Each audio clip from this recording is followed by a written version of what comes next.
चलिए आज हम लोग इस पार्ट में देखिए, आज हम लोग इसमें जो है एपी को ज्ञात करेंगे। ठीक है, तो देखिए इसमें लिख लिए हैं पहले से, आप लोग थंबनेल में देख ही लिए होंगे। तो चलिए हम लोग सीधे इसको हल करते हैं। तो देखिए यहाँ पे कि एपी दिया है, तो मान लेते कि एपी जो होता है कि ये मान लिए कि ये पहला पद हो गया, ये दूसरा पद हो गया, तीसरा हो गया, चौथा हो गया, पाँचवा हो गया, इस तरह से ये एन तक पद ले लिए हैं। ठीक है, तो देखिए प्रथम पद को प्रथमे पद लिखते हैं, दूसरा पद को देखिए द्वितीय पद को क्या लिखेंगे, ए प्लस, मतलब ये होगा कि देखिए यहाँ पर जैसे पहला पद में, जैसे कि देखिए अगला, जैसे कि पहला पद है, देखिए प्रथम पद ये हो गया प्रथम पद, मतलब ए को बोलते हैं प्रथम पद, ये हो गया प्रथम पद। डी हो गया सार्वंतर, डी हो गया इसका, देखिए डी हो गया सार्वंतर, डी हो गया सार्वंतर। इसके बाद देखिए एन हो गया पदों की संख्या, एन हो गया पदों की, एन हो गया पदों की संख्या।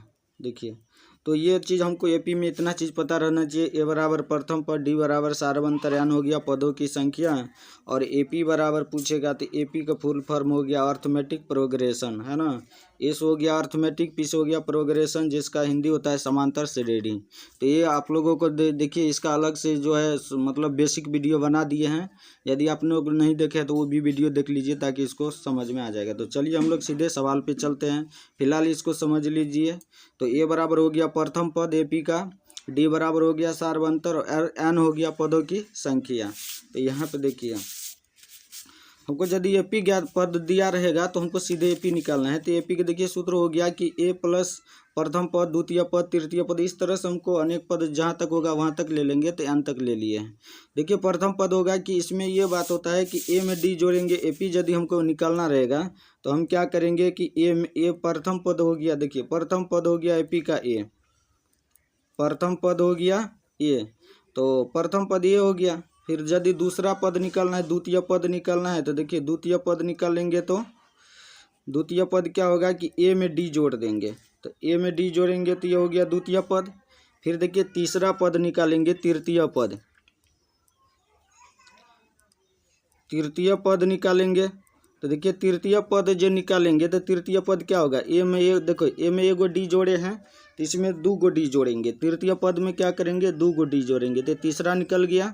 फिर चतुर्थ चौथा पद निकालना है, तो चतुर्थ पद में देखिए क्या करेंगे, चौथा पद, तो चौथा पद निकालेंगे तो देखिए इसमें टू डी जोड़े हैं तो इसमें कितना डी जोड़ेंगे, चौथा पद निकलना है तो इसमें 3 डी जोड़ेंगे। तो मतलब ये देखिए कि प्रथम पद ये हो गया और द्वितीय पद ए प्लस डी हो गया, और तृतीय पद ए, फिर एगो डी में, देखिए एगो डी में जैसे कि यहाँ पर जो लिखे हैं, तो मतलब देखिए यहाँ पे जैसे कि ए प्लस, इसमें एगो डी जोड़े हैं, फिर इसमें क्या गो डी जोड़ेंगे, दो गो डी जोड़ेंगे, तो ये क्या हो जाएगा, एगो एगो दो गो डी हो जाएगा। फिर अगला में 3 गो डी जोड़ेंगे।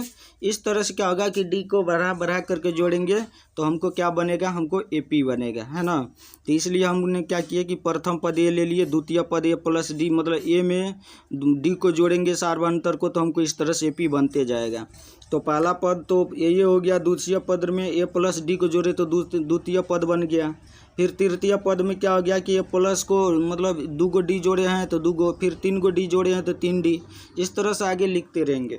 तो एक बात और भी इसको समझ लीजिए कि मान के चलिए, अब एक बात बताइए यहाँ पे देखिए तृतीय पद में जो तृतीय पद जो लिखे हैं तो डी कितना कम है, मतलब तीसरा पद से एक कम है ना, 2 डी है ना।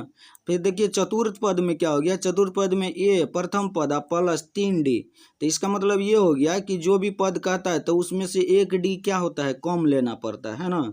जैसे कि द्वितीय पद बोला है तो एगो डी लिए हैं, तृतीय पद बोला है तो 2 गो डी लिए हैं, चतुर्थ पद बोला है तो 3 गो डी लिए हैं। तो देखिए डी जो लेने का मतलब जैसे ये क्रम जो है, तो जो भी पद बोलेगा तो उससे एक कम करके डी को लेना है ना। तो चलिए हम लोग इसी को सवाल में समझते हैं। तो देखिए यहाँ पे उसी तरह हम यहाँ पे लिखे हैं एपी, हमको क्योंकि हमको पद दिया है तो एपी लिखना है ना। तो एपी लिखना है तो यहाँ पे देखिए हमको क्या दिया है, हमको 7वां पद दिया है, मतलब 7वां पद हमको दिया है कितना, तो 7वां पद हमको 20 दिया है। फिर देखिए 13वां पद हमको 13वां पद हमको दिया है कितना, 32 दिया है ना। तो ये हमको दिया हुआ है, मतलब पद की संख्या दिया हुआ है, इसमें हमको एपी बनाना है इस तरह से। तो देखिए इसमें सबसे पहले कि हमने एपी को लिख लिया, प्रथम पद, द्वितीय, तृतीय, चतुर्थ, इस तरह से अंत तक लिख लिया। अब इसका सूत्र भी लिख लिया, प्रथम पद का प्रथमे हो गया, फिर दोसर पद में डी को जोड़े हैं तो दोसर पद आ गया, फिर तेसर पद में 2 डी जोड़े, चतुर्थ में 3 डी, फिर 5 में 4 डी, इस तरह से इसको लिख लिया। तो चलिए अब बताइए यहाँ पर ये 7 मतलब 7वां पद लिखा है, इसको क्या लिख सकते हैं बताइए। ये 7वां पद लिखा है तो इसको हम a प्लस 1 डी कम करके लिख सकते हैं। जैसे यहाँ पे देखिए तीसरा पद है तो डी क्या है, 2 डी है ना। जैसे चौथा पद है तो इसमें क्या है, 3 डी है ना। तो मतलब हो गया कि पद से 1 कम डी है ना। 4 पद दिया है तो 1 कम करके डी दिया है। तो इसी तरह यहाँ पे 7 पद दिया है तो 1 कम करके डी लेंगे तो कितना डी हो जाएगा, 6 डी हो जाएगा, है ना। बराबर कितना दिया है, 20।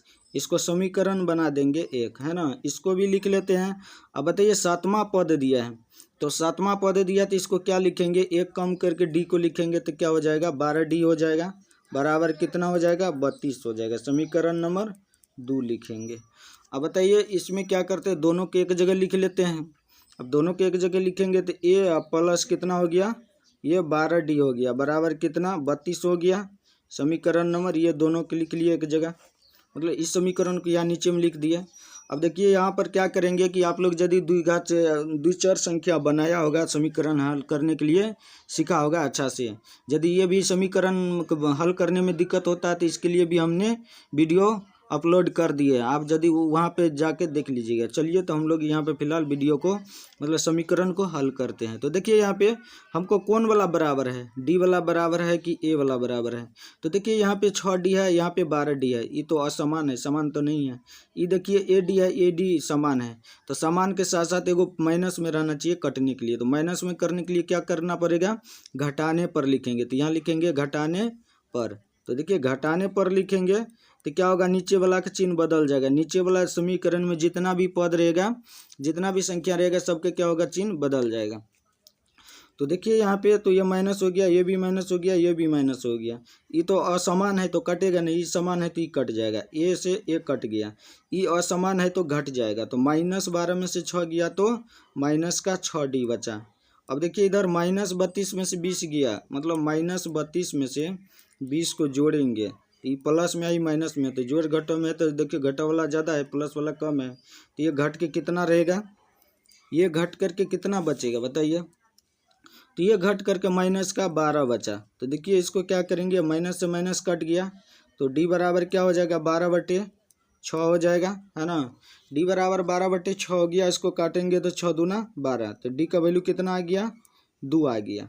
तो चलिए अब डी का मान 2 आ गया तो हमको ए का वैल्यू निकालेंगे। ए डी निकल जाएगा तो हमको ए पी भी आ जाएगा, क्योंकि ए पी में हमको ए और डी का ही ज़रूरत है।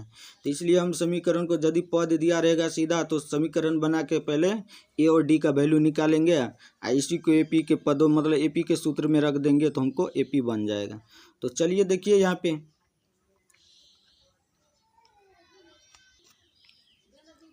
तो देखिए अब क्या करेंगे, डी का मान रख देते हैं समीकरण 1 में। तो यहाँ लिखेंगे, यहाँ लिखना पड़ेगा कि डी का मान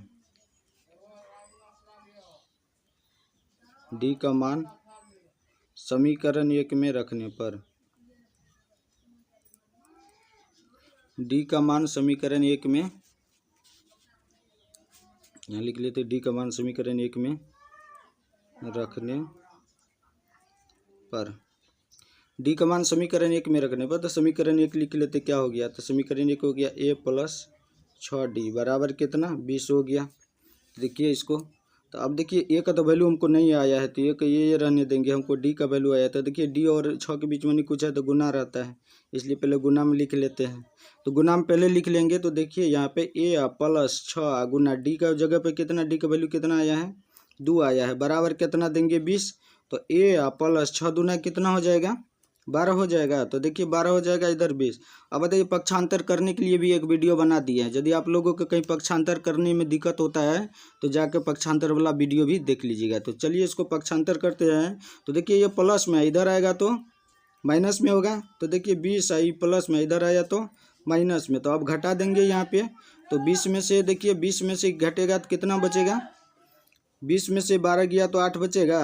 तो हमको देखिए यहाँ पे ए और डी का वैल्यू आ गया, तो हमको ए का भी वैल्यू आ गया। देखिए ए का वैल्यू 8 आया है और डी का वैल्यू कितना आया है, 2 आया है। अब इसका जरूरी हमको ए पी का बनाने में लगेगा, तो चलिए हम दोनों के एक जगह लिख लेते हैं, ए को भी और डी को भी।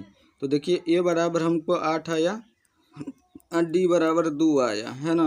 तो चलिए हम लोग यहाँ फिलहाल ये नीचे में ही लिख लेते हैं, ताकि यहाँ पर जो सूत्र लगाएंगे तो ए बराबर 8 था, डी बराबर कितना है, 2 है ना।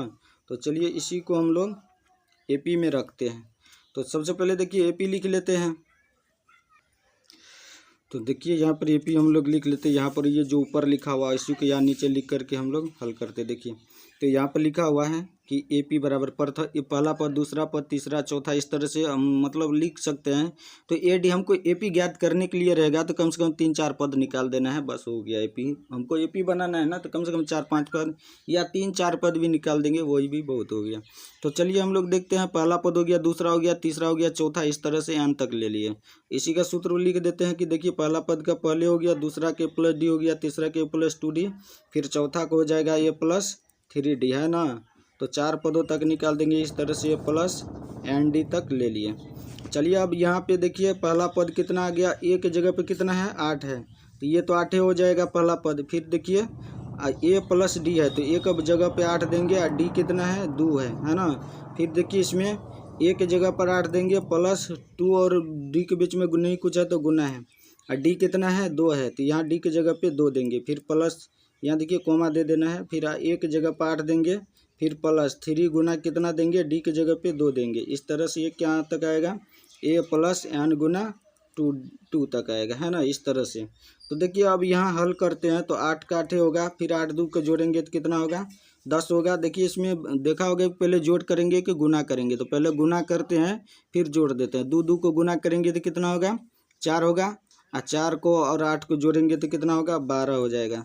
तो यदि आप लोग बदमाश वाला भी सवाल नहीं देखे हैं तो उसका भी एक वीडियो अलग से बना दिए हैं कि पहले किसका क्रिया होगा, पहले जोड़ का होगा कि पहले गुना का होगा कि पहले भाग का होगा कि पहले घट होगा, तो इस तरह का भी बताए हैं। तो यहाँ पे पहले जोड़ नहीं कर देना, पहले गुना करेंगे तब जोड़ करेंगे।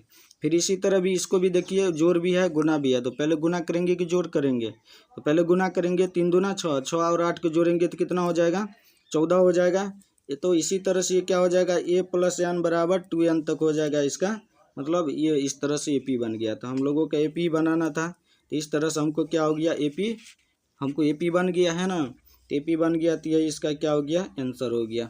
हमको यदि सीधा पद दिया रहेगा तो ए पी बनाना है ना। तो ए पी बनाने के लिए हमको क्या चीज़ का ज़रूरी होता है, देखिए ए पी में हमको खास तौर से ए और डी का वैल्यू मतलब जो है ज़रूरी होता है, जिसके लिए हमको पद दिया रहता है। ए और डी निकालने के लिए पद दिया रहता है। तो जैसे कि बता दिए हैं, तो आप लोग इसको देख लीजिए। यदि वीडियो आप लोगों को अच्छा लगा है तो कृपया चैनल को सब्सक्राइब कर दीजिए, और मन होता है तो एक लाइक भी दबा दीजिए। धन्यवाद।